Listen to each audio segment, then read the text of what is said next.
বান্দা যখন আল্লাহর দরবারে দুই হাত উঁচু করে চোখের পানি ফেলে দেয়, মুসলিম শরীফের হাদিসের ভিতরে এসেছে, গভীর রাতের তৃতীয় অংশে আল্লাহ রাব্বুল আলামিন প্রথম আকাশে আসেন আর ডেকে বলেন, পৃথিবীতে আছো নাকি কেউ গুনাহ করে জীবন বরবাদ করে দিয়েছো, আমার কাছে মাপ চাও। ঋণগ্রস্ত আছো, অসুস্থ আছো, অপমানিত আছো, কে আছো মাজলুম, আমাকে ডাকো, আমার কাছে বলো, আমি ডাকে সাড়া দেব, জীবনের আশা পূরণ করে দেব। ওই সময় যেই সমস্ত লোকেরা কাঁদে তাহাজ্জুদের নামাজ পড়ে, আল্লাহ জিজ্ঞেস করেন ফেরেশতারা, অমুক অমুক দেশ অমুক অমুক বান্দারা কাঁদে কেন? ফেরেশতারা বলে, রব্বুল আলামিন তুমি তো ভালো করে জানো। আল্লাহ বলেন, জানি, তবুও তোমাদের মুখে শুনতে চাই। তারা বলে, রব্বুল আলামিন তোমার এই বান্দা গুনাহ করেছি, গুনার জন্য মাফ চায়, জাহান্নাম থেকে বাঁচতে চায়। আল্লাহ পাক বলেন, ফেরেশতারা আমার এই বান্দারা আমারে দেখেছে নাকি? বলে দেখে নাই। বলে আমার দোজখ দেখেছে নাকি? বলে না, তাও দেখে নাই। আমার বেহেশত দেখেছে নাকি? বলে না, তাও দেখে নাই। আল্লাহ পাক বলেন, ফেরেশতারা সাক্ষী থাকো, ওরা আমাকে দেখে নাই, আমার বেহেশত দোজখ কিছুই দেখে নাই, শুধুমাত্র আমার নবীর কথা, আমার কোরআনের কথা বিশ্বাস করে আরামের ঘুমকে হারাম করে যেভাবে তারা কাঁদতেছে, সাক্ষী থেকে যাও ফেরেশতারা, আবার রহমতের দরিয়ায় জোশ মেরেছে, আমার ওই ক্রন্দনরত বান্দাগুলিকে আমি আল্লাহ মাফ করে দিলাম। সুতরাং মুমিন বান্দা যারা, আল্লাহর মুমিন বান্দা যারা, এই ঈমানের কোয়ালিটি, এটাও হতাশায় নিরাশায় ভেঙে পড়বে না। গুনাহ তো মানুষই করে, গুনাহ হয়ে গেছে, মাপ চাও। তোমার গুনাহ কদ্দুর? তোমার গুনাহ যদি হয় পাহাড় সমান, আল্লাহর রহমত আকাশ সমান। জাহান্নামের কঠিন শাস্তি থেকে বাঁচতে হলে আল্লাহর প্রতি ঈমান আনতে হবে। আর ঈমান আনলে যে কোয়ালিটি গুলি হওয়া উচিত, সেগুলি আমি আপনাদের সামনে আলোচনা করছি। এরপর আরেকটি কোয়ালিটি হবে মুমিনের, তা হলো কঠোর কঠিন বিপদে অবিচল থাকবে, বিপদে ভেঙে পড়বে না। বিপদ আপদ, শত্রুতা, ক্ষয় ক্ষতি যা কিছু হয় সবই আল্লাহর পক্ষ থেকে, এটা মেনে নিতে হবে এবং ধৈর্য ধারণ করতে হবে। বিপদ মুসিবত শুধু উম্মতের জন্য নয়, দুনিয়ার সমস্ত নবীদের বিপদ এসেছে, হয় নাই? নবীদের বিপদ আসে নাই? কোরআনে কারীম থেকে শুনুন, আল্লাহ রাব্বুল আলামিন বলেন, وَكَذَلِكَ جَعَلْنَا لِكُلِّ نَبِيٍّ عَدُوًّا مِنَ الْمُجْرِمِينَ। আল্লাহ পাক বলেন, এমনি করে আমি সকল নবীদের শত্রু বানিয়ে দিয়েছি সব পাপিষ্ঠ আর অপরাধ প্রবণ লোকদেরকে। প্রত্যেক যুগে নবীদের শত্রু ছিল, প্রত্যেক যুগে নবীদের কি ছিল? শত্রু ছিল। সে শত্রু কারা ছিল? আল্লাহ পাক বলছেন, নবীদের শত্রু ছিল পাপিষ্ঠ আর অপরাধ প্রবণ লোক, এরাই ছিল নবীদের দুশমন। রাসূলগণের অবস্থা যদি এই হয়, তাহলে তার উম্মত, ওই দিনের ধারক বাহক যারা, তাদের বুঝি বিপদ আপদ হবে না নাকি? হবে কিনা? তো ইসলামের বিরোধিতা যারা করে, কোরআনের পরিভাষায় বলা হয়েছে ইসলামের দুশমন, নবীদের দুশমন। দুনিয়ার সব পাপিষ্ঠ আর অপরাধ প্রবণ লোকেরাই ইসলামের দুশমন হয়, নবীদের দুশমন হয়। আজও দেখেন, আজও তাকিয়ে দেখেন, ইসলামী আন্দোলনের বিরোধিতা যারা করে তারা পাপিষ্ঠ চরিত্রের কিনা, তাকায় দেখেন, খুঁজে দেখেন, সর্বত্র খুঁজে দেখুন, খুঁজে দেখুন। যারা ইসলামী আন্দোলনের বিরোধিতা করে, যারা ইসলামকে মিটিয়ে দেওয়ার চেষ্টা করতেছে, যারা ইসলামকে মৌলবাদ বলে, ইসলামকে সাম্প্রদায়িক বলে, কোরআনে কারীমের কথা কত স্পষ্ট যে নবীদের দুশমন হয়, ইসলামের দুশমন হয় মুজরিম লোকেরা, অপরাধ প্রবণ আর পাপিষ্ঠ লোকেরা। আজও আমরা দেখতে পাই এই শ্রেণীর লোকেরা পাপিষ্ঠ এবং সবচাইতে সমাজের নিকৃষ্ট ধরনের চরিত্রহীন লোক। নামাজ নাই। আপনি খুঁজে দেখেন, ইসলামী আন্দোলনের বিরোধিতা যারা করছে, যারা নেতৃত্ব দিচ্ছে, নামাজ নাই, রোজা নাই, চরিত্র নাই, হজ নাই, যাকাত নাই, মদ, জুয়া, জেনা, ব্যভিচার ইত্যাদিতে লিপ্ত। চেহারা দেখলে ছেলেপেলেরা 2 গ্লাস পানি খায়, ভর ছোটে। কথা ঠিক কিনা কয়? এই হলো অবস্থা। মারে কেন? মুমিনদেরকে, পয়গম্বরদেরকে, সাহাবীদেরকে এবং ঈমানদারদেরকে মারে কেন? তার কারণ হচ্ছে আল্লাহ রাব্বুল আলামিন বলেছেন, ওয়ামা নাকামু মিনহুম ইল্লা আইয়ুমিনু বিল্লাহিল আজিজিল হামিদ। কাফিররা ঈমানদার লোকদেরকে অন্য কোন অপরাধী নির্যাতন চালায় না, নির্যাতন চালায় শুধু এই কারণে যেহেতু মুমিন লোকেরা পরাক্রমশালী, আল্লাহ রাব্বুল আলামিনের দ্বীনকে কায়েম করতে চায়, তার উপরে ঈমান এনেছে, এই কারণেই তারা মারে। ঠিক কিনা কন? যুগে যুগে নবীদের উপরে, সাহাবীদের উপরে যে অত্যাচার হয়েছে, সে অত্যাচার এই কারণেই হয়েছে, অন্য কোনো কারণে নয়। এই কঠিন বিপদে অবিচলতা এবং ধৈর্যের দৃষ্টান্ত নবীগণ পেশ করেছেন পৃথিবীর বুকে। আমরা দেখেছি ইব্রাহিম আলাইহিস সালামকে আগুনে ফালানো হয়েছে, আছে না কোরআন শরীফে? আমি কিন্তু গল্প করতেছি না, সব কোরআনের কথা। কিসের কথা? ইব্রাহিম আলাইহিস সালামকে আগুনে ফালানো হচ্ছে। অপরাধ কি? অপরাধ হচ্ছে হযরত ইব্রাহিম আলাইহিস সালাম দাওয়াত দিয়েছেন লা ইলাহা ইল্লাল্লাহ। জোরে পড়েন লা ইলাহা ইল্লাল্লাহ, লা ইলাহা লা ইলাহা ইল্লাল্লাহ মুহাম্মাদুর রাসূলুল্লাহ। হযরত ইব্রাহিম আলাইহিস সালাম দ্বীনের দাওয়াত দিয়েছেন, এক আল্লাহর দাওয়াত দিয়েছেন, ঈমানের দাওয়াত দিয়েছেন। আর কোন অপরাধ ছিল না। নমরুদ সহ্য করতে পারল না। কোরআনে কারীমের মধ্যে সব কথাগুলি আল্লাহ পাক এই জন্য বিধৃত করেছেন, এই জন্য কোরআনে কারীমের মধ্যে সব কথা উঠায় দিয়েছেন, যাতে করে মুমিনেরা বিপদ আসলে পরে যেন ঘাবড়ে না যায়। ইব্রাহিম আলাইহিস সালামকে আগুনে ফালানো হচ্ছে। ফেরেশতা বলছে, ইব্রাহিম তোমারে আগুনে ফালায় দেওয়া হতেছে, আমার কাছে সাহায্য চাও, আমার কাছে ক্ষমতা আছে, আগুনগুলো উঠাইয়া নমরুদের বংশ জ্বালায় দেব। হযরত ইব্রাহিম ফেরেশতার কাছে সাহায্য চাইছিলেন নাকি? তিনি বললেন, ফেরেশতা তোমার কাছে সাহায্য কেন চাইব? আমি তো এমন কোন অন্ধ আল্লাহর ইবাদত করি না যেই অন্ধ স্রষ্টা তার গোলামের দুঃখ দুর্দশা না দেখেন। আমি তোমার কাছে সাহায্য চাইব না। হযরত ইব্রাহিম আলাইহিস সালাম পাশ করলেন। কি বলেন, পাশ করছেন না? ঈমানের পরীক্ষায় পাশ। আগুনের মধ্যে হযরত ইব্রাহিমকে যখন ফেলানো হচ্ছে, রব্বুল আলামিন আগুনের প্রতি নোটিশ করে দিলেন, ইয়া নারু কুনি বারদাও ওয়া সালামান আলা ইব্রাহিম।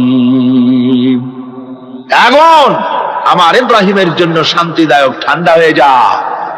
এখন কি আর আগুনের বাপের ক্ষমতা আছে ইব্রাহিমকে পোড়ানো? আর ক্ষমতা নাই। আমার বন্ধুগণ, ইব্রাহিম আগুনের ভিতরে আরামে বসা আছেন, আর ওদিকে নমরুদ বসে বসে দেখতেছে দূর থেকে। ইব্রাহিম তো জ্বলে না, গায়ের মধ্যে আগুন জ্বলে গেল। ডাক দিয়া কয়, আগুন তোর হলো কি? কেন জ্বালাইতে পারিস না আমার দুশমন রে? হলোটা কি তোর? তোর কি জ্বালানো শক্তি বন্ধ হয়ে গেল নাকি? আগুনের ভিতর থেকে জবাব এলো, নমরুদ রে, আমার ভিতরে জ্বালানো শক্তি আছে কি নাই যদি প্রমাণ করতে চাও, টেস্ট করতে চাও, তুই নিজে আয়, তোরে শুদ্ধ তামাম দুনিয়া জ্বালাই দিতে পারি, ইব্রাহিমের এক গাছা পশমও জ্বালাইতে পারি না। তার কারণ হচ্ছে আমি হচ্ছি মাখলুক, আল্লাহ হচ্ছেন খালিক। আল্লাহ আমাকে বলেছেন না জ্বালাতে, তুমি 1000 বার বললেও আমি ইব্রাহিমকে জ্বালাইতে পারবো না। কোরআনে কারীমে ঘটনা বলে মুমিনদেরকে সাহস দেওয়া হচ্ছে, মুমিনেরা দ্বীনের কাজ করতে গিয়ে বিপদ আবাজ আসবে, ঈমানের দাবি হলো বিপদ আসবে, আর বিপদ আসলে ঘাবড়ায় যেও না, মুসিবতে পড়ে চিন্তায় পেরেশানে হয়রান হয়ে যেও না। বিশ্বকবি আল্লামা ইকবাল কি সুন্দর করে বলেছেন, আজ ভি হোক জু ইব্রাহিম কা ইমা पैदा आग कर सकती है एक अंदाज गुलिस्तां पैदा। ইব্রাহিমের ঈমান যদি আজিও কোথাও হয় বিদ্যমান, করতে পারেন অগ্নিকুণ্ডে খুবসুরত এক গুলিস্তান। আজ যদি আগুনের ভিতরে কোন নমরুদ কোন ইব্রাহিমকে যদি ফেলে দেয়, আল্লাহ রাব্বুল আলামিন আজও আগুনকে ফুলের বাগান বানায়া দিবেন। সুবহানাল্লাহ। ভয় পাওয়ার কারণ নাই, চিন্তা করার কোনো কারণ নাই। আমার বন্ধুগণ, হযরতে হুদ আলাইহিস সালামকে যখন সমাজের লোকেরা, রাষ্ট্রের লোকেরা ঘিরে ফেলে দিল, সমাজ শক্তি, রাষ্ট্র শক্তি যখন তাকে ঘিরে ফেলে দিল, ষড়যন্ত্রের পাহাড় তুলে দিল, তারে মেরে ফেলে দিবে, হযরত হুদ দেশ থেকে তা পালায় গেলেন না, ভয় পেলেন না। হযরতে হুদ আলাইহিস সালাম বললেন, কোরআনে কারীমে হযরত হুদের কথা কোট করা হলো, ফাকিদুনি জামিআন সুম্মা লা তুনজিরুন। সম্মিলিতভাবে ষড়যন্ত্র করো আমার বিরুদ্ধে, সবাই মিলে ষড়যন্ত্র করো, সুম্মা লা তুনজিরুন, আর আমাকে এতটুকু অবকাশ তোমরা দিও না। ইন্নী তাওয়াক্কালতু আলাল্লাহি রাব্বি ওয়া রাব্বিকুম, আমি ভরসা করেছি সেই আল্লাহর উপরে, যার কুদরতি হাতের ভেতরে, যিনি আমাদের রব তোমাদেরও রব, আর যার কুদরতি হাতের ভিতরে তামাম পৃথিবীর জানগুলি যার হাতে, সে আল্লাহর উপরে ভরসা করেছি। ষড়যন্ত্র যদ্দূর আছে করতে থাকো, আমি ষড়যন্ত্র পরোয়া করি না। সুবহানাল্লাহ। এটাই হলো মুমিনের কোয়ালিটি। শুধু ঈমান, লা ইলাহা ইল্লাল্লাহ মুহাম্মাদুর রাসূলুল্লাহ, গরুর গোশত খাই, আর রবিউল মাস আসতে পরে ইয়া নবী সালাম আলাইকা, ইয়া রাসূল সালাম আলাইকা, তারপরে গরম গরম জিলাপি আর রসগোল্লা খাইলাম খুব বেশি করিয়া, এর নাম মুমিন নয়। মুমিন হচ্ছে তার চলায় ফেরায়, ওঠায় বসায় সাহসিকতার তার এক আন্দাজ তৈরি হবে সে। আমার ভাইয়েরা, বিপদে অবিচলতা আমাদেরকে পয়গম্বরেরা শিক্ষা দান করেছেন। আমরা দেখতে পেয়েছি বিশ্বনবী জনাবে মুহাম্মাদুর রাসূলুল্লাহ সাল্লাল্লাহু আলাইহি ওয়াসাল্লাম হিজরতের রাত, কাফেরেরা চতুর্দিকে দাঁড়ানো, হযরত জিবরাইল এসে বলেন, ইয়া রাসূলুল্লাহ, হে কাফেরেরা চতুর্দিকে ঘিরে দাঁড়িয়েছে, গভীর রাত, এখন হাতে তাদের তরবারি, সকাল হলে পরেই তারা আপনাকে মেরে ফেলে দিবে, তাড়াতাড়ি ওঠেন, মদিনার দিকে চলে যান। আল্লাহ নবী ঘুমের থেকে জেগে হযরত আলীকে ডেকে বলেন, আলী, আল্লাহ অর্ডার করেছেন আমি মদিনায় চললাম, আমার বিছানার পরে আমার চাদর গায়ে দিয়ে শুয়ে থাকো। হযরত আলী বলেন, আল্লাহর হাবিব, আপনার চাদর গায়ে দিয়ে ঘুমিয়ে থাকবো, সকালবেলায় কাফির বেঈমানেরা আপনার বিছানার পরে আপনার চাদর গায়ে দেওয়া অবস্থায় আমি আলীকে তারা মুহাম্মদ মনে করবে, আর আমি আলীকে নবী মনে করে তারা তাদের তরবারি দিয়া কেটে কেটে টুকরা টুকরা করে আমারে বিদায় করে দেবে দুনিয়া থেকে। এতটুকুনো পরোয়া করি না, বরং আমার দিলের মধ্যে এটাই তৃপ্তি থাকবে যে আমি আলীর জীবনের বিনিময় আল্লাহর হাবিব দুনিয়ায় বেঁচে আছেন। যে ব্যক্তি বিদ্রোহ করেছে এবং দুনিয়ার জীবনকে অগ্রাধিকার দিয়েছে, তার জায়গা হচ্ছে জাহান্নাম। জোরে বলেন নাউজুবিল্লাহ। যে ব্যক্তি আল্লাহর সঙ্গে বিদ্রোহ করেছে আর পরকালের জন্য পাথর জোগাড় করে নাই, দুনিয়াকে অগ্রাধিকার দিল, পরকালকে ভুলে গেল, তার জায়গা হলো জাহান্নাম। ওয়াম্মা মান খাফা মাকামা রাব্বিহি ونهى النفس عن الهوى فإن الجنة هي المأوى। আর যে ব্যক্তি আপন প্রভুর সামনে উপস্থিত হকে ভয় করেছে এবং আপন প্রবৃত্তিকে লালসা মুক্ত করেছে, লালসার হাত থেকে রক্ষা করেছে, আল্লাহ রাব্বুল আলামিন কিয়ামতের দিন তার জন্য রেখে দিয়েছেন জান্নাত। তার জন্য কোন জায়গা? জান্নাত। আমাদেরকে পরকাল ভিত্তিক জীবন যাপন যদি করি, তাহলে কবরের জবাবগুলি খুব আসান হবে। আর যদি পরকাল ভিত্তিক জীবন যাপন না হয়, কবরটা মুসিবত হয়ে যাবে। হযরত ওসমান রাদিয়াল্লাহু তাআলা আনহু কবরের কাছে গিয়ে খুব কাঁদতেন। সাহাবায়ে কেরাম প্রশ্ন করেছেন, হুজুর, রাসূল করিম সাল্লাল্লাহু আলাইহি ওয়াসাল্লাম যখন জান্নাত ও জাহান্নামের ওয়াজ করেন, কখনো তো এত বেশি আপনি কাঁদেন না, যত বেশি কাঁদেন কবরের কাছে এসে, কারণ কি? হযরত ওসমান রাদিয়াল্লাহু তাআলা আনহু বলতেন, আমার সাথীরা, আমি আমার হাবিবের কাছে, আল্লাহ রাব্বুল আলামিনের রাসূলের কাছে আমি শুনেছি এই কবরটাই হলো প্রথম স্টেশন, এই কবরটাই হলো প্রথম ইমিগ্রেশন কাউন্টার। এই জায়গায় কেউ যদি ধরা পড়ে যায়, কারো যদি চার্জশিট হয়ে যায়, সব জায়গায় ধরা পড়ে যাবে, হাসরে মিজানে সিরাতে কোনো জায়গায় নাজাত পাবে না। আর এই কবরটা যদি কেউ মুক্তি পেয়ে যায়, মিজান সিরাত হাসর সব জায়গা থেকে আল্লাহ তারে ভালোভাবে পার করে দিবেন। এটা হলো আসল জায়গা, মারাত্মক জায়গা। খুব মারাত্মক জায়গা। আমি এটাকে ইমিগ্রেশন কাউন্টার বলেছি আমার ভাষায়। ইমিগ্রেশন কাউন্টার যারা বিদেশ ভ্রমণ করেছেন তারা জানেন। লন্ডন যাবেন, আমেরিকা যাবেন, সৌদি আরব যাবেন, যে কোনো বিদেশে যাবেন, গেলেই পাসপোর্ট তারা দেখবে। পাসপোর্টে আপনার ন্যাশনালিটি কোনটা সেটাই তারা জানতে চাইবে। আপনি কোন দল করেন এটা তারা জানতে চাইবে না। আপনি কোন ভাষায় কথা বলেন তাও তাদের জানার দরকার নেই। প্রথমেই তারা আপনার ন্যাশনালিটি দেখবে, আপনার আইডেন্টিটি কি তারা জানতে চাইবে। তারপরে যদি স্যাটিসফ্যাক্টরি হয় আপনাকে ভিসা দিয়ে ভেতরে ঢোকবার ব্যবস্থা করে দেবে। আর যদি তারা স্যাটিসফাইড না হয় তাহলে আপনাকে মেহমানখানায় ঢুকানো হবে গ্রেফতার করে। কবর হচ্ছে এ ধরনের একটি ইমিগ্রেশন কাউন্টার। কবরের ভিতরে মানুষ যখনই রাখা হবে সঙ্গে সঙ্গে দুজন ফেরেশতা আসবে। কবরের কাছে যারা এসেছিল দাফন হয়ে যাওয়ার পর এই লোকগুলি 40 কদম যেতে যতক্ষণ লাগে এর মধ্যেই দুজন ফেরেশতা এসে যাবে। এসে জিজ্ঞেস করবে, মান রব্বুকা, তুমি কোন দল করতে? ওটা তাদের জানার দরকার নেই। চাকরি কিসে করতেন ওটা জানার দরকার নেই। ব্যবসা করতেন না চাকরি করতেন প্রয়োজন নেই। প্রথমেই জিজ্ঞাসা করা হবে ন্যাশনালিটি। প্রথমেই জিজ্ঞাসা করা হবে তার ন্যাশনালিটি সম্পর্কে, তার আইডেন্টিটিটা কি, এবং সেটাকে সত্যায়িত করার জন্য, বোঝার জন্য 3টি প্রশ্ন। প্রথম প্রশ্ন, মান রব্বুকা ওয়া মা দীনুকা ওয়া মান নাবিয়্যুকা, তোমার রব কে, তোমার দ্বীন কি, তোমার নবী কে। যদি এই ব্যক্তি বেঈমান হয়, মুনাফিক হয়, সে বলবে হায় হাতা লা আদরি, হায় হাতা লা আদরি, জানি না আমার রবকে, আমি জানি না। তোমার দিন কি, দিন কারে কয় বুঝি না। এরপরে আল্লাহর নবী জনাবে মুহাম্মদ রাসূলুল্লাহ সাল্লাল্লাহু আলাইহি ওয়াসাল্লাম কে দেখানো হবে, বলা হবে মা কুনতা তাকুলু ফি হাদার রাজুল, এই ব্যক্তি সম্পর্কে তোমার ধারণা কি নিকে? বলবে আমি চিনি না। নাউযুবিল্লাহ। বাস, এরপরে তার যা হবার তাই শুরু হয়ে যাবে।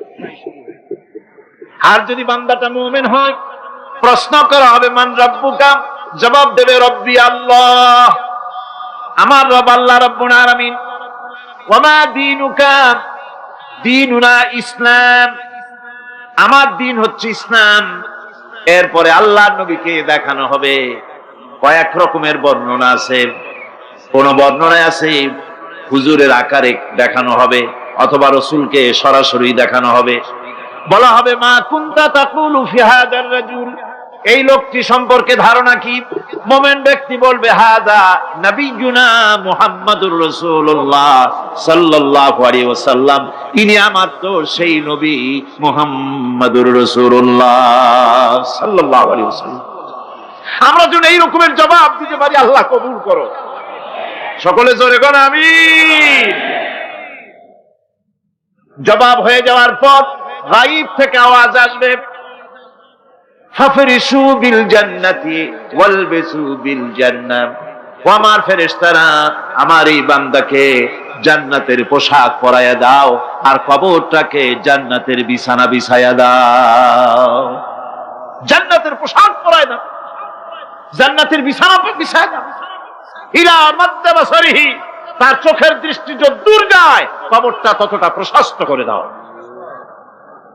এরপর বেহেশতের পোশাক পরাইয়া, বেহেশতের বিছানা বিছায়া ফেরেশতা বলবে নূম কানাউমুল উরুস, ঘুমিয়ে যাও। দুলামিয়া যেমন বাসর সজ্জায় নতুন বউ নিয়ে আরামে ঘুমায়, এরকম আরামে ঘুমায় যাও। ইলা ইয়াউমিল কিয়ামা, কিয়ামত পর্যন্ত ঘুমায় থাকো, আরামে ঘুমিয়ে থাকবে। এরপরে সিংহায় ফুৎকার হবে, সিংহার ফুৎকারের আওয়াজে তার ঘুম ভেঙে যাবে। বলবে ইয়া ওয়াইলানা মান বা'সানা মিন মারকাদিনা, হায় আফসোস, আমার এত আরামের ঘুম থেকে কে আমাকে জাগ্রত করলো, আমার ঘুমটারে নষ্ট করলো কে? আওয়াজ আসবে হাযা মা ওয়াদার রহমান ওয়া সাদাকাল মুরসালুন, এটা হচ্ছে রহমানের সেই ওয়াদা, আর মুরসালিনরা নবীরা সত্য কথাই বলেছিলেন, সেই কিয়ামত অনুষ্ঠিত হচ্ছে। আমার বন্ধুগণ, সেজন্য এই দুনিয়ার মোহে পড়ে থাকলে পরে দুনিয়ায় যারা অগ্রাধিকার দিবে দুনিয়াকে পরকালের তুলনায়, জবাব দিতে পারবে না কবরের ভিতরে গিয়া। আর যারা পরকালকে অগ্রাধিকার দিবে, দুনিয়ার চাইতে পরকালকে বেশি অগ্রাধিকার দেবে, আর আল্লাহর ভয় কলিজার ভিতরে রাখবে, কবরের জবাব সঠিকভাবে দিতে পারবে, কিয়ামতের দিন আল্লাহ রাব্বুল আলামিন তাদের জন্য জান্নাত দান করবেন। জোরে বলেন আমিন। দুনিয়াটা হচ্ছে দুনিয়া যেখানে আমরা আছি। আমি আগেই বলেছি দুনিয়া হচ্ছে আদনা শব্দ থেকে এর উৎপত্তি হয়েছে। তুচ্ছ, নিকৃষ্ট, এটার দাম নাই, এটার মূল্য নাই। হযরত ইবনে কাইয়িম রাহিমাহুল্লাহ নওয়ারাল্লাহু মারকাদাহু ওয়া জাআলাল জান্নাতা মাথওয়াহু, হযরত ইবনে কাইয়িম তিনি বলছেন, সুন্দর করে বলছেন দুনিয়া সম্পর্কে, মা মাদা ফিদ দুনিয়া আহলামুন ওয়া মা বাকিয়া মিনহা আমানি ওয়াল ওয়াক্তু বাইনাহুমা দায়ুন। মা মাদা ফিদ দুনিয়া আহলামুন, জীবনের যে অংশ ফেলে এসেছি সেটা আজ একটা স্বপ্ন। ওয়া মা বাকিয়া মিনহা আমানি, আর জীবনের যে অংশ সামনে বাকি আছে সেটা এখন একটা আকাঙ্ক্ষা। ওয়াল ওয়াক্তু বাইনাহুমা দায়ুন, আর এর মাঝখান থেকে সময় সব চলে যাচ্ছে। কত বড় কথা চিন্তা করেছেন? জীবনের যে অংশ ফেলে এসেছি তা আজকে স্বপ্ন, তা আজ কি বলেন? স্বপ্ন। আর সামনে যা আছে সেটা আকাঙ্ক্ষা, আর মাঝখান থেকে সময় সব চলে যাচ্ছে।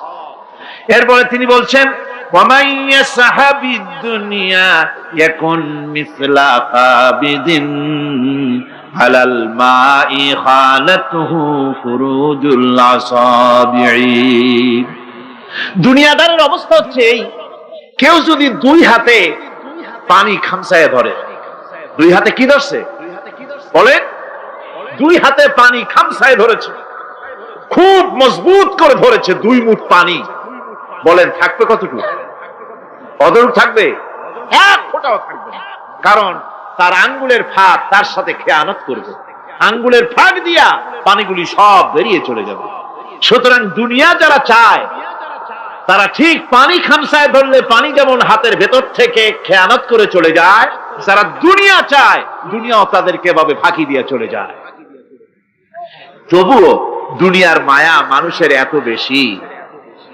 আল্লাহর নবী বলেন, লাউ কানা লি ইবনি আদামা ওয়াদিন মিন যাহাবিন লাহাব্বা ইয়াকুনা লাহু সানিন। এই পৃথিবীতে যদি কাউকে একটা মাঠ ভরে যদি সোনা দেওয়া যায়, লোকটা বলবে রব্বুল আলামিন, আমি যদি আরেকটা মাঠ এরকম সোনা ভরা পেতাম।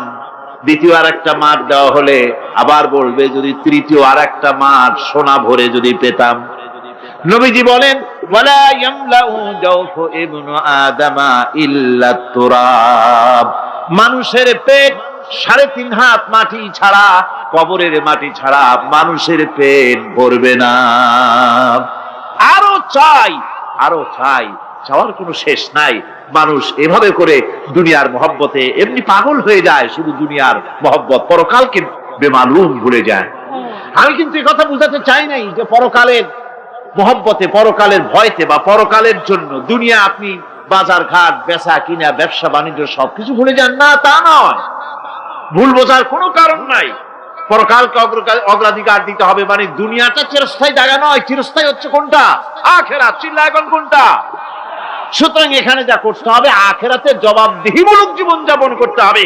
আপনি ব্যবসা করবেন, ওজনে কম দিতে পারবেন না, আপনি খাদ্যে ভেজাল দিতে পারবেন না, চুরি করতে পারবেন না, ডাকাতি করতে পারবেন না, জেনা করতে পারবেন না, বদমাশি করতে পারবেন না, মদ খেতে পারবেন না, সন্ত্রাসী হতে পারবেন না, হাইজাকার হতে পারবেন না, চাঁদাবাজ হতে পারবেন না, মুনাফাখোর হতে পারবেন না, আপনি চোরা কারবারি হতে পারবেন না, ঘুষখোর হতে পারবেন না, সুদখোর হতে পারবেন না। এই সব কাজ পরকালকে বিশ্বাস করলেই এ সমস্ত কাজ থেকে মানুষ বিরত থাকতে পারে। কথা ঠিক কিনা? এটাই হচ্ছে। সুতরাং এই পৃথিবী থাকবে না, এটা কি চিরকাল থাকবে? না, এর একটা পরিসমাপ্তি ঘটবে। যেমন করে সারা বছর লেখাপড়া করার পর কলেজে, বিশ্ববিদ্যালয়, মাদ্রাসায়, হাই স্কুলে, সব জায়গায় সারা বছর লেখাপড়া করার পর যেমন পরীক্ষা দেওয়ার একটা দিন আসে, সারা বছর ব্যবসা করার পর হিসাব নিকাশ করার যেমন একটা সময় আসে, সারা মাস চাকরি করার পর বেতন পাওয়ার যেমন একটা দিন আসে, সারা জীবন চাকরি করার পর পেনশন পাওয়ার যেমন একটা সময় আসে, অনুরূপ ভাবে এই দুনিয়া যেদিন শেষ হয়ে যাবে, আল্লাহ নির্ধারিত সময় শেষ হয়ে যাওয়ার পর একটা সময় আসবে যখন আল্লাহ রব্বুল আলামিন সব শেষ করে দিবেন, লন্ড ভন্ড হয়ে যাবে, কিছুই থাকবে না। কোরআনে কারিমে আল্লাহ সব বলেছেন, কোরআনে সব আল্লাহ বলে দিয়েছেন। আল্লাহ পাক বলেন এই পৃথিবীর সব কেমন ভাবে ধ্বংস হবে তার চিত্র আল্লাহ পাক কোরআনে কারিমে তুলে ধরেছেন। ইদাস সামাউ ফাতারাত ওয়া ইদাল কাওয়াকিবু তাসারাত ওয়া ইদাল বিহারু ফুজ্জিরাত ওয়া ইদাল কুবুরু বু'সিরাত। যখন আকাশসমূহ দীর্ঘ বিদীর্ণ হয়ে যাবে, তারকাগুলি বিক্ষিপ্ত হয়ে ছিটকে পড়বে, আর সমুদ্রগুলি উচ্ছ্বসিত হয়ে পড়বে, কবরগুলি সব তার ভেতরে যা আছে উদ্গীরণ করে দেবে, তারকাগুলি স্থিমিত হয়ে যাবে। এরপরে সমস্ত আকাশগুলি সিজিল্লিল কুতুব, কিতাবের পৃষ্ঠার মতো একটার পরে একটা ঠাস ঠাস করে পড়তে থাকবে, চূর্ণ বিচূর্ণ হয়ে ভেঙে চুরে একাকার হয়ে যাবে। পাহাড়গুলিকে উড়িয়ে দেওয়া হবে, চন্দ্র এবং সূর্য একাকার হয়ে যাবে। আল্লাহ রাব্বুল আলামিন বলেন ফাইদা বারিকাল বাসার ওয়া খাসাফাল কমার ওয়া জুমিআশ শামসু ওয়াল কমর। চক্ষু যখন বিস্ফারিত হয়ে যাবে, চাঁদ যখন তার আলো হারিয়ে ফেলবে, সূর্য যখন তার আলো হারিয়ে ফেলবে, চাঁদ আর সূর্য সব একাকার হয়ে যাবে, সেই সময়ের অবস্থাটা কি চিন্তা করো। মানুষ হয়রান হয়ে দৌড়াদৌড়ি করবে। ওয়াহুমিলাতিল আরদু ওয়াল জিবালু ফাদুক্কাতা দাক্কাতান ওয়াহিদা। জমিন এবং পাহাড়গুলির মধ্যে আল্লাহ রাব্বুল আলামিন সংঘর্ষ বাঁধিয়ে দিবেন, পাহাড়গুলি ভেঙে চুরে টুকরা টুকরা হয়ে যাবে, পাহাড়গুলি উঁচু করে জমিনের উপরে আছাড় মেরে আল্লাহ রাব্বুল আলামিন ভেঙে চুরে চুরমার করে দিবেন। সুবহানাল্লাহ। ওয়া তাকুনুল জিবালু কালইনিল মানফুস, পাহাড়গুলো পেঁজা ধোনা তুলার মতো করে উড়িয়ে দেওয়া হবে, পাহাড় উড়ে যাবে। সুবহানাল্লাহ। পাহাড় পাথরের তৈরি করা পাহাড়, এই পাহাড়গুলি তুলার মতো হয়ে উড়বে কিভাবে? আমি এই দৃশ্য নিজের চোখে কিছুটা হলেও দেখছি। আজ থেকে 10 দিন আগে আমি ইতালি সফর করে এসেছি। ইতালির রাজধানী রোম। রোম প্রাচীন সভ্যতার লালন ভূমি। কোরআনে কারিমে সূরায়ে রোম রয়েছে, এই রোম সেই রোম। এখানের বাদশার কাছে রাসূল করিম সাল্লাল্লাহু আলাইহি ওয়াসাল্লাম হেরাক্লিয়াসের কাছে চিঠি পাঠিয়েছিলেন, সেই রোম। 12 থেকে 15,000-এর মতো বাংলাদেশি মুসলমান সেখানে আছে। জুমার দিন, যেদিন আমি গেলাম তার পরের দিনই জুমা ছিল। জুমার নামাজ পড়লাম ভ্যাটিকানের কাছেই বিশাল মসজিদ, ইউরোপের ভিতরে সবচাইতে বড় মসজিদ এটা। রোম ইসলামের দুশমনদের রাজধানী। সেইখানে যখন আযান হচ্ছে আশহাদু আন্না মুহাম্মাদার রাসূলুল্লাহ, আমার অনুভূতির কথা আপনাদেরকে বোঝাতে পারবো না, কি অনুভূতির সৃষ্টি হয়েছে আমার ভেতরে। ভ্যাটিকানের পোপ এক পাশে, কিছু দূরেই ভ্যাটিকান, ওটা হচ্ছে গোটা পৃথিবীর সমস্ত খ্রিস্টানদের কাবা, ভ্যাটিকান। তার পাশেই বিশাল মসজিদ, সেখানে নামাজ পড়লাম। চিন্তার ভেতরে আসলো আল্লাহ রাব্বুল আলামিন তার হাবিবের নাম, তার তাওহীদ, তার রিসালাতকে কিভাবে বিশ্বময় ছড়িয়ে দিলেন। আবু জাহেল চাইছিল মুহাম্মদ সাল্লাল্লাহু আলাইহি ওয়াসাল্লামকে স্তব্ধ করে দেবে মক্কার জীবনেই।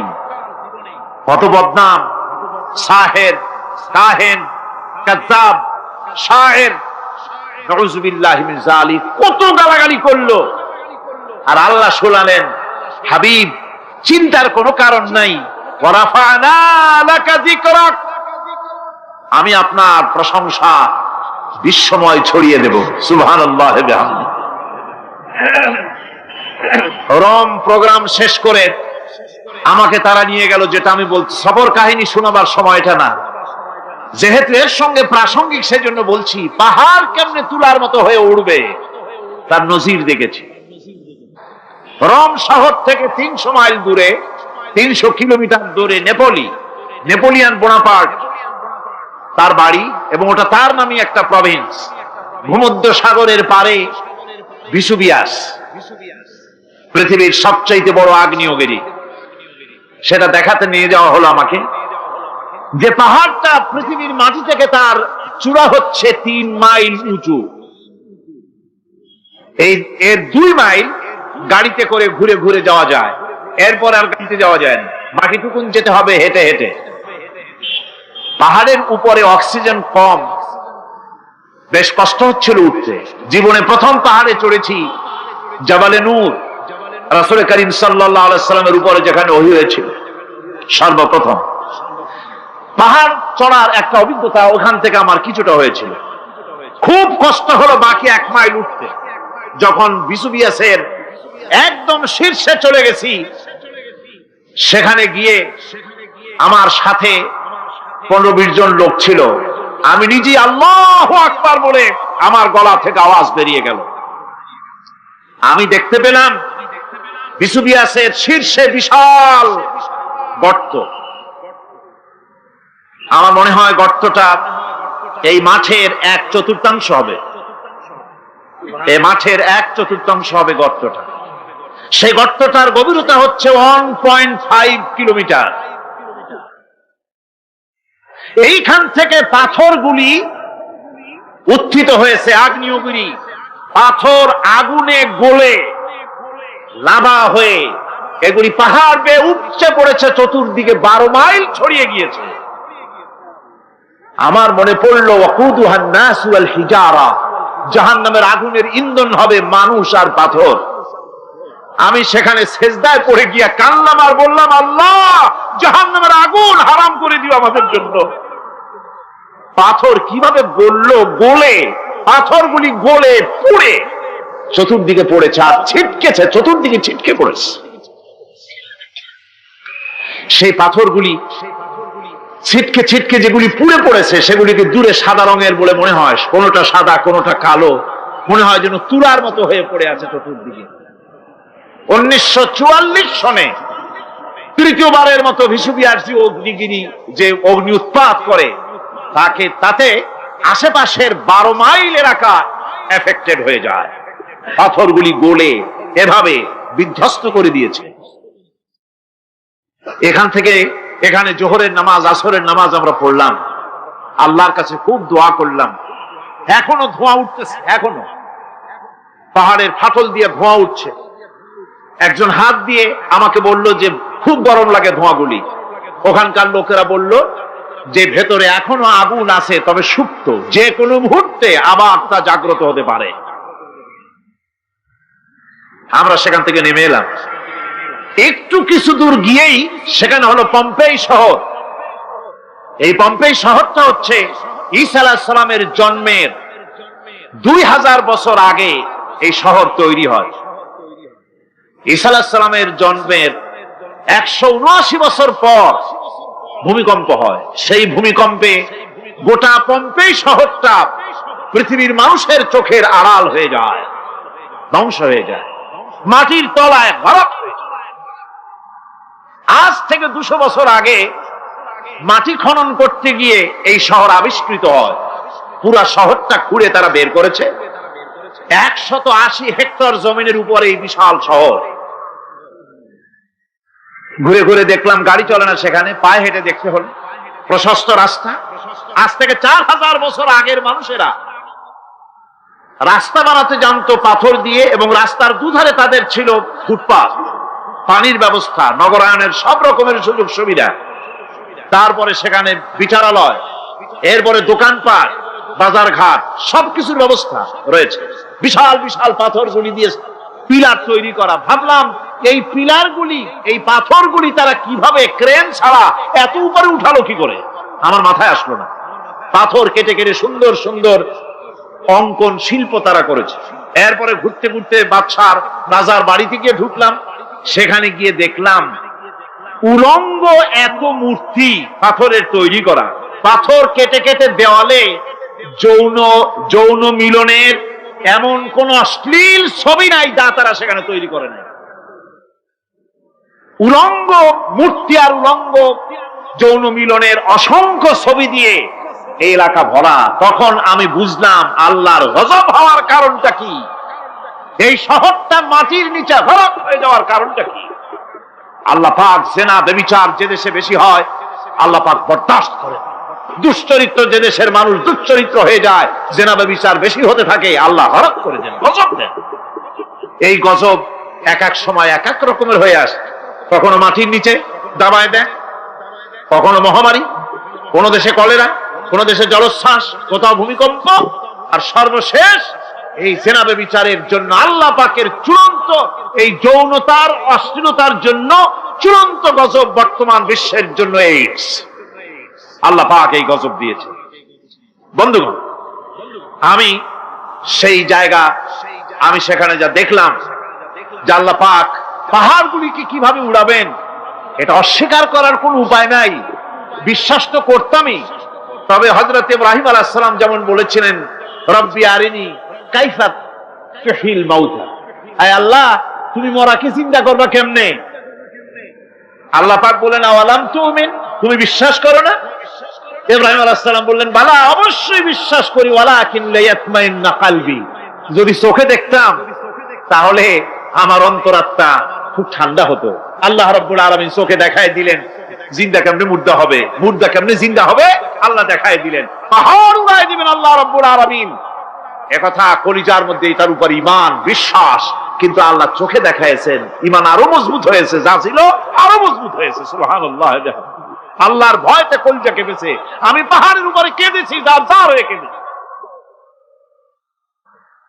বন্ধুগণ, আল্লাহ সুবহানাহু ওয়া তাআলা এই জন্য বলেছেন কুল সিরু ফিল আরদ, আমার জমিন ঘোরো, ভালো করে দেখো, কাইফা কানা আকিবাতুল মুকাজ্জিবিন, মহাসত্যকে যারা অস্বীকার করেছে তাদের পরিণতি আমি কি করে দিয়েছি, এগুলি চোখে ভালো করে তাকায় দেখো।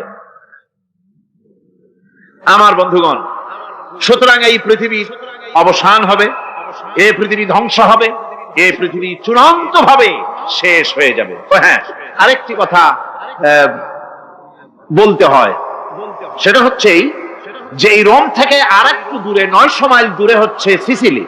900 মাইল দূরে, সেখানে এই সিসিলি মুসলমানেরা শাসন করেছিল 350 বছর।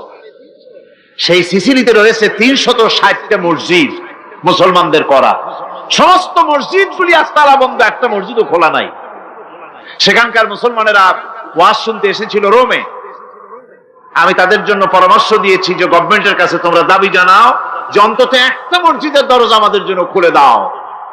রোমের অবস্থানরত প্রবাসী বাংলাদেশি মুসলমানেরা আমাকে বলেছে, তাদের অনেকের বাড়ি চট্টগ্রামেও আছে, আমাকে বলেছে তাদের চোখে পানি আসছে বলার সময় যে চিরাময় তাফসীর মাহফিল যখন আসে কলজাটা কাঁদতে থাকে যাওয়ার জন্য।